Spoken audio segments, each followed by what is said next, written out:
Das guerras para as ruas do Rio de Janeiro. Parece um vídeo de guerra de algum país do Oriente Médio, mas é a cidade do Rio de Janeiro. Não estamos falando de uma ficção. Tem lugares no Rio de Janeiro que, se você que é paulista, se você que é argentino, se você vier pra cá e errar o caminho, você pode morrer. Rio de Janeiro, paraíso em chamas. Para a facção, o que importa é o território. Vender maconha e cocaína, besteira. Essa violência é real e tem mais a ver com a sua vida do que você imagina. Toque no botão agora e assine a Brasil Paralelo pelo menor preço possível.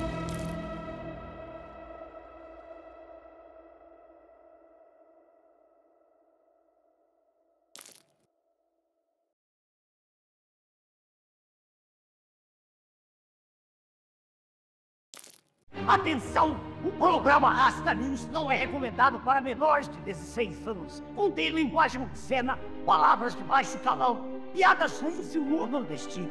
Tirem as crianças da sala.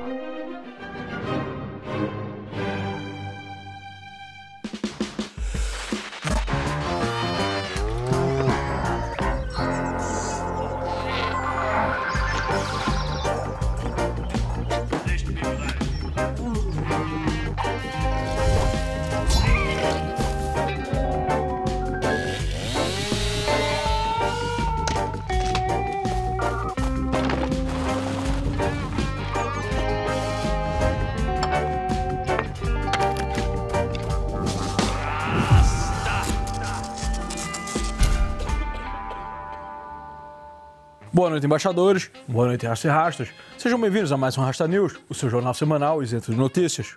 Um mate gelado, limonada, água de coco ou o senhor vai querer levar bala de troco? No Rasta News de hoje, falaremos sobre uma cidade cuja história é praticamente a própria síntese da história do Brasil, um reflexo vivo de glórias, tropeços e contradições, cujas formas montanhosas e praeiras se tornaram símbolo do Brasil e apaixonaram artistas, surubistas e fanfarrões. A cidade, que é o cartão postal do Brasil. No Rasta News de hoje, Rio de Janeiro.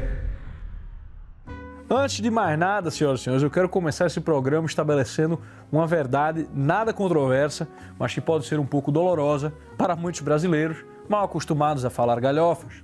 Esta verdade é que não importa o quanto você fale mal do Rio de Janeiro, no final das contas, seja de manhã, de tarde ou de noite, no amanhecer ou na alvorada, o Rio é belo, o Rio é formoso, o Rio é gostoso, o Rio é foda.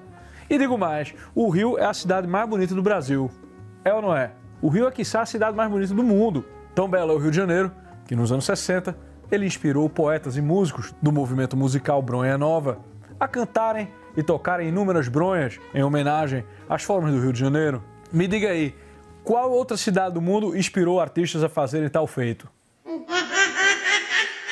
Eu sei que a verdade machuca, porque tá cheio aí, ó, da galera Ribeirão, Campinas, Cascavel, Paraná, a galera ali oxigenada, acostumada a repetir o jargão, a hipocrisia da esquerda, e que também se acostumou ao hábito cretino de falar mal do Rio de Janeiro, sem nunca ter ido. Fique aí repetindo que no Rio só tem crime, que no Rio só tem bala perdida. Mentira da Receita Federal. É um devaneio, é um sonho de uma noite de verão.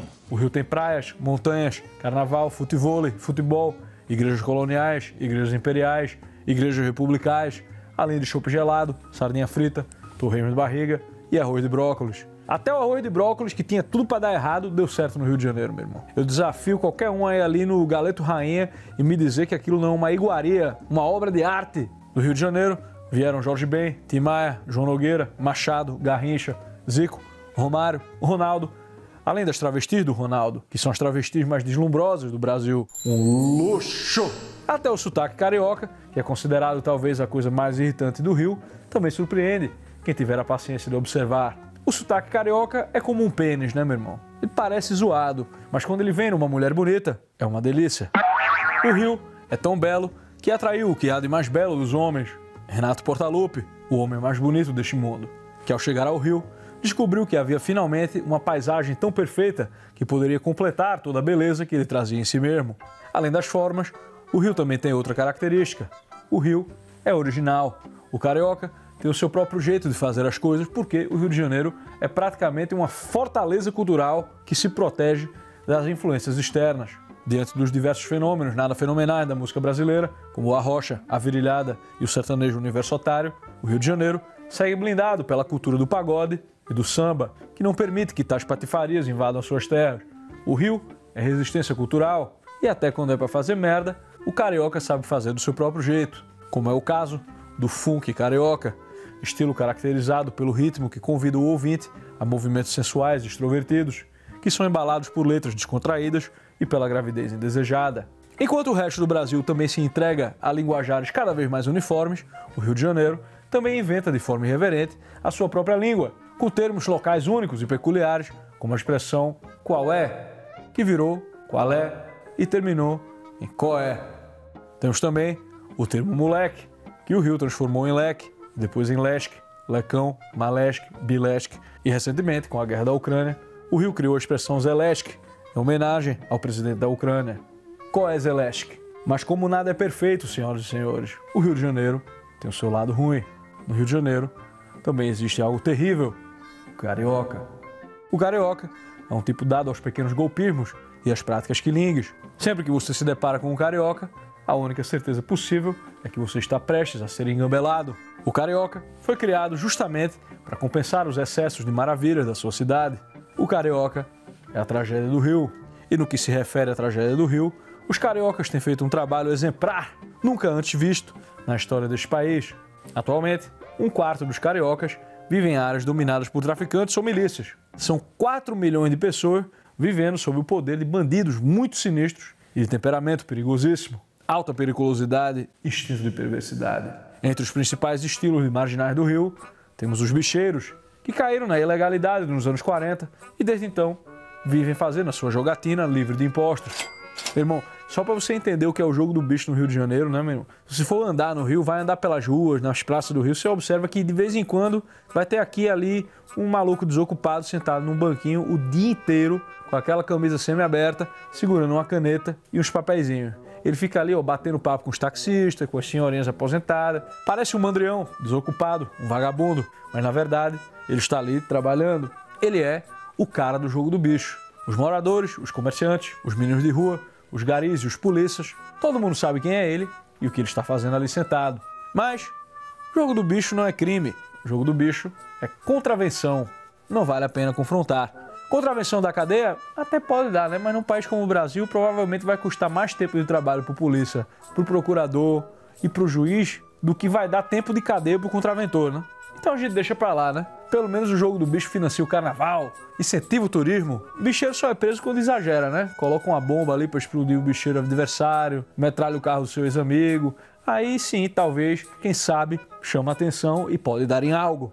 Outro grande motivo para a polícia ignorar as contravenções é porque a contravenção é parte do estilo de vida do carioca.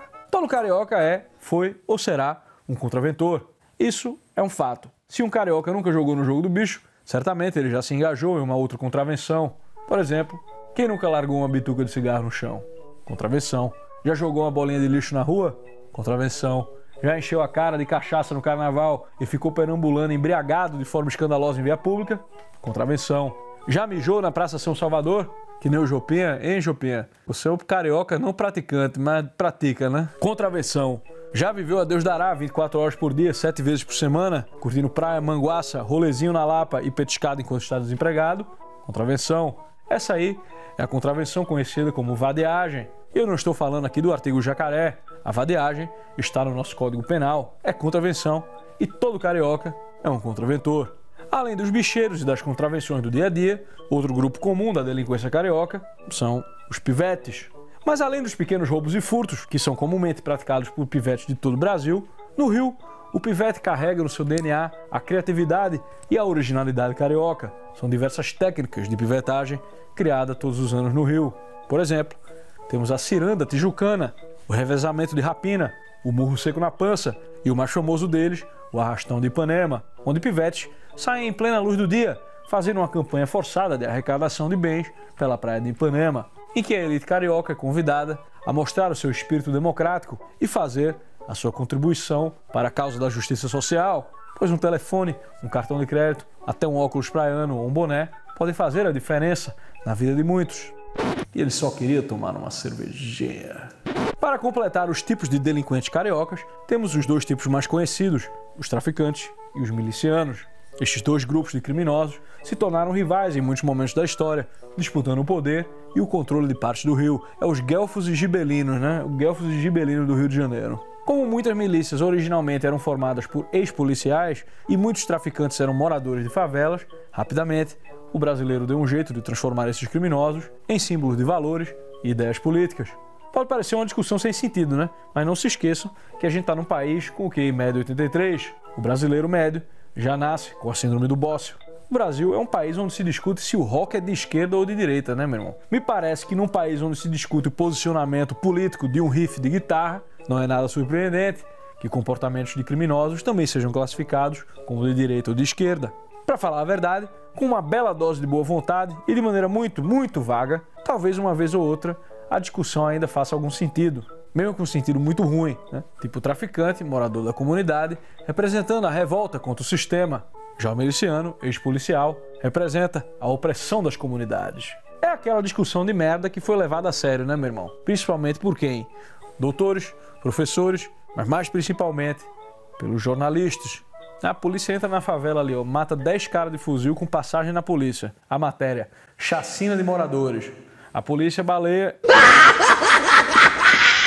A polícia troca tiro e prende milicianos. A chamada polícia troca tiro, mata e prende bandidos muito sinistros. Isso me lembra aquele jornalista lá em Asfalto Selvagem de Nelson Rodrigues, embaixador. Que o cara quer pegar a mulher do violinista, aí ele joga o assassinato do Cadelão nas costas dele. Aí ele leva o cara para ser interrogado, toma um cacete da polícia, meu irmão. E aí ele diz, no Brasil, quem investiga o crime e diz se é culpado ou não é a imprensa. Agora imagina aí, ó, Dona Edilene, uma senhora ali de 47 anos, carioca, mãe de 3, que foi largada pelo marido. Hoje, mora numa comunidade. Toda noite, ela vai dormir apavorada porque tem um traficante armado com um fuzil AK-47 no telhado da sua casa. O traficante escolheu ali para fazer vigia, caso os polícias apareçam. Daí essa senhora, além de ter que aguentar um meliante no seu telhado, tem que acordar às 4h30 da manhã para ir trabalhar e comprar um jornalzinho que diz que ela precisa entender que o jovem armado no telhado dela é uma vítima e que ele está ali apenas porque foi excluído e é invisível para a sociedade. E que aquela arma é uma forma desse povo sofrido se apresentar e se representar, ser lembrado e mostrar que ele existe. Essa é a tese dos doutores e jornalistas amantes do amor e da empatia. Concordo com eles, né? Eles são a favor do armamento. Com toda essa engabelação, o traficante representa uma luta válida e justa. Logo, o traficante deve ser de esquerda. Poderia ser apenas um exagero da minha parte, mas foi justamente esse tipo de lógica que foi usada em 1979 para fazer a cabeça dos piores bandidos do Rio quando eles foram levados para o Instituto Penal Cândido Mendes, em Angra dos Reis, e foram colocados em celas junto de comunistas revolucionários que haviam sido presos pela ditadura. Uma vez misturados aos presos comuns, os comunistas ensinaram aos criminosos o que sabem fazer de melhor: criar cambalhotas para justificar o crime e incentivar a formação de organizações criminosas. Antes, os bandidos eram apenas bandidos, mas a partir dali passaram a se organizar e a se acharem certos no que faziam. Foi ali que nasceu o Comando Vermelho, sob o lema de paz, justiça e liberdade, onde paz não significava a paz do cidadão comum para andar pelas ruas, mas a paz do bandido dentro da cadeia, onde a justiça não significa retirar criminosos das ruas, mas significa justiça social. Vira o cu que lá vem paz. E a liberdade não significa a liberdade do cidadão de poder andar tranquilo e ser feliz, mas significa a liberdade do servandejo fugir da cadeia para ser livre outra vez.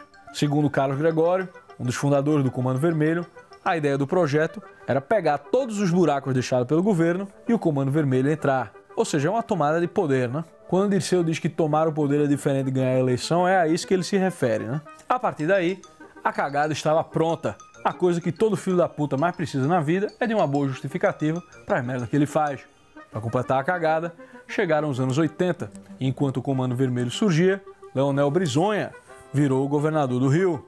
A fofoca é de que a filha do Brizonha, a Neuzinha, nessa época, era uma cocota namoradeira e passou a namorar um traficante do Rio. Brizonha, num surto de paisão comunista e da consciência social, proibiu a polícia de subir os morros, e foi aí que os traficantes tomaram de vez o controle das comunidades do Rio. A consequência foi que quando chegaram os anos 90, a violência, a bateção de carteira, o pó e o crime já estavam por todas as partes da cidade. Tem dois Brasil, né, velho? Brasil antes do pó e depois do pó. No meio dessa bagunça, principalmente a partir dos anos 2000, o Brasil começou a ouvir dizer sobre umas tais de milícias. Normalmente, as milícias eram compostas de ex-policiais que suponhosamente decidiram resolver os problemas do Rio por conta própria e de maneira mais prática. Assim como o Comando Vermelho, as milícias tinham a sua justificativa moral, fazer justiça no Rio. E isso cativou o carioca, que já estava cansado de tanta violência. No primeiro momento, as milícias até aparentemente resolveram alguns problemas, mas já no segundo, algum canalha ali no meio percebeu que agora quem mandava na área eram eles e decidiu passar a cobrar pela proteção. Daí, pedem uma contribuição, que depois vira uma obrigação, que vira tributação e que depois inclui uma regulação e depois vira um monopólio de gás, de gatunete, de água, de serviço de van, de escoamento de lixo e no final vira em tráfico de droga para financiar a moral e os bons costumes. Afinal, a melhor forma de vencer o tráfico de drogas é competir com eles. Hoje, já temos franquias de milicianos que estão à venda e algumas delas já foram compradas e incorporadas ao próprio Comando Vermelho. Eu não vou dizer que entre milícia e tráfico dá tudo na mesma, né? Que eu não moro nessas áreas e eu já ouvi de tudo. Mas a verdade é que tanto na milícia quanto no tráfico há muitos estilos de administração. Há quem prefira uma política mais populista, trocando afagos com a população, e há quem curta mesmo ser o tirano, temido por todos. Esses lugares são um laboratório de Maquiavel, né? E se as milícias usaram do tradicional me engana que eu gosto para ficar ali de bem com a parte da população que estava cansada de violência, recentemente, os traficantes também lançaram uma nova linha para competir neste mercado. É o traficante evangélico. O traficante evangélico dá bom dia pro pastor, aparece no culto, fala sobre a Bíblia, doa um dinheirinho para a causa, pinta a bandeirinha de Israel, tatua a bandeirinha de Israel, coloca a bandeirinha de Israel na caixa d'água do bairro para todo mundo ver e reza todo dia pedindo a Deus para não ter que matar mais gente. Se Deus quiser hoje, eu não tenho que matar mais hoje. Estamos falando de uma comunidade chamada Complexo de Israel, no Rio de Janeiro. Dizem que a população local ainda não está muito crente de que essa historinha de traficante cristão seja verdade, mas pelo menos o traficante evangélico tem servido aos moradores para baixar o volume da música no baile funk no final de semana. Seja o bicheiro, o miliciano de direita, o miliciano de esquerda, traficante macumbeiro, traficante sataneiro, traficante evangeliqueiro, há algo que une todos estes em uma só causa. Alguns dizem que eles fazem o que fazem porque querem poder. Outros dizem que são movidos pelo dinheiro. É verdade, né? Poder e dinheiro são desejados. Há quem diga que eles querem um cordão de ouro, um tênis de marca, dar uma platinada no cabelo. Mas a pergunta é, por que é que eles querem tudo isso? E eu respondo da seguinte maneira, é porque no fundo, todo bandido é como quem não é bandido. E assim como todos, o bandido só quer uma namoradinha. Raramente você vai encontrar um ladrãozinho que rouba porque se encontrou numa situação de desespero, né? Tá passando fome. O bandido é gado demais, meu irmão. Ele não se aguenta com as cocotinhas do Rio, ele gosta ali de ostentar que ele é bandidão pra pegar as marmitas, as minas que gostam de pegar bandido. A verdade é que o Rio já tentou todo tipo de solução, né? Polícia comunitária, é projeto favela-bairro, é quadra de tênis, é piscina, é aula de trombone, é distribuição de camisinha, é urbanização, é as UPP, que tiveram ali até um bom início, mas justamente por começarem bem, viraram arma de propaganda política. Rapidamente, os governadores começaram a abrir o UPP para todo lado da cidade, adoidado, em busca de voto, mesmo quando não havia policial suficiente para cuidar da área. Os traficantes perceberam a fragilidade e as UPPs que garantiam a segurança nas comunidades passaram a ser alvos para ataques fáceis. Diante dessa situação, onde o comportamento gadial é a raiz da criminalidade que aflige o carioca e o povo brasileiro, eu tenho uma proposição. Proponho aí um projeto de lei, a PL do Tourão Estourado, que iguala o assalto, o sequestro e a bateção de carteira ao estupro. Se o bandido sai de casa para roubar o celular de uma mãe trabalhadeira, para depois levar uma novinha para baladinha, é justo reconhecer que ele ameaçou essa dona de casa para satisfazer as suas necessidades gadiais. E quem usa da ameaça para satisfazer suas vontades loucas e passageiras é estuprador. Logo, a PL do Tourão Estourado irá reconhecer o crime de estupro por tabela. Vamos colocar esse monte de tourão ali para ser estourado na cadeia até cansar. Vai ganhar uma vedete, vai ser raspado igual uma garrafinha. Assine já! Ou passamos a PL do Tourão Estourado, ou seguiremos sendo vítimas de gados políticos e principalmente da bigodagem. E falando em bigodagem, é hora do nosso Troféu Bigodagem. E o Troféu Bigodagem de hoje poderia ir para o Leonel Brizonha, mas como ele já foi premiado no passado, vamos premiar um cara que não fez nada pelo tráfico, mas que é o pai das milícias, o homem da capa preta, Tenório Cavalcante. Tenório Cavalcante é mais do que um político, ele é uma instituição carioca. Nascido em 1906 em Palmeira dos Índios, Alagoas, terra de gente bolada e sinistra, Tenório se mudou para o Rio aos 19 aninhos. Chegando lá, foi morar em Duque de Caxias, lugar bonito, subúrbio carioca, pertinho de Miami. Para sobreviver, Tenório arranjou bicos de todos os tipos, porteiro de boate, garçom, lavador de garrafa e muito mais. A trajetória poderia ter sido comum e desinteressante, mas tudo mudou quando ele foi contratado para ser líder da segurança de uma fazenda nos Cafundós do Rio. Tenório convocou um grupo de comparsas para serem seus auxiliares na tarefa, formando uma mini milícia para controlar os invasores de terra. Através deste trabalho, ele foi se tornando popular, conhecendo mais gente, virando amigo de gente fina, da gente da política, até que em 1936, aos 30 anos, ele lançou candidatura e foi eleito para ser vereador de Duque de Caxias. Na política, ele navegou entre supostos conservadores e outros ditos progressistas, conforme a sua conveniência do momento. A única coisa constante era que ele estava lá, sempre presente, com seu populismo. Conforme enriquecia, Tenório passou a se engajar na compra de terrenos e também na construção. O maluco fez uma espécie de Minha Casa Minha Vida, né? Em que ele construiu bairros com milhares de casas populares e garantiu ainda mais votos na próxima oportunidade. Em 1947, ele virou deputado estadual e em 1951 subiu para federal. Nestes anos, Tenório foi se tornando uma lenda do Rio. Ganhou até o samba do queridíssimo Jackson do Pandeiro, chamado Cabo Tenório, e foi homenageado em peças e filmes. Parte da fama vinha dos rumores de que ele estava envolvido em atividades criminosas, andava cercado de capangas e estava envolvido em diversos assassinatos. Para completar, ele ganhou de presente uma capinha e passou a ser chamado de o Homem da Capa Preta. Maluco andava pelo Rio de Janeiro, meu irmão, de capa e sempre carregando uma metralhadora alemã MP40, a metranca mais clássica dos jazzistas, a qual ele chamava carinhosamente de Lurdinha. Maluco era o Batman Tupiniquim, né? Postura de super-herói, moralidade de carioca. Ao todo, Tenório é considerado responsável pelo assassinato de 25 pessoas e ele mesmo sofreu mais de 60 atentados. Em 53, de rolê, ele quase se envolveu num tiroteio com a polícia que foi apaziguado pelo grandíssimo ministro Oswaldo Aranha. O maior político gaúcho de todos os tempos, meu irmão, inventou o filé Oswaldo Aranha, o clássico da gastronomia. Em 54, ele fundou um jornal, Luta Democrática, que só pelo nome já dá para perceber o nível de patifaria. Em 1960, Tenório foi chamado de bandido numa sessão da Câmara dos Deputados por ninguém menos do que ACM. O Antônio Carlos Magalhães, rei da Bahia, é o miliciano da Bahia, né? Irritado, Tenório apontou sua arma contra o ACM e o ameaçou. ACM mijou nas calças, mas não perdeu o estilo e desafiou Tenório a atirar nele. Quero ver se tu é homem, meu irmão. Toninho Malvadez era sinistro, meu. E aí Tenório desistiu de dar o tiro. Em 64, os militares chegaram e Tenório teve suas armas apreendidas e seus direitos políticos foram cassados. Foi o fim de Tenório na política, mas o seu legado de justiçamentos e agrupamentos armados continuou vivo nos subúrbios do Rio de Janeiro.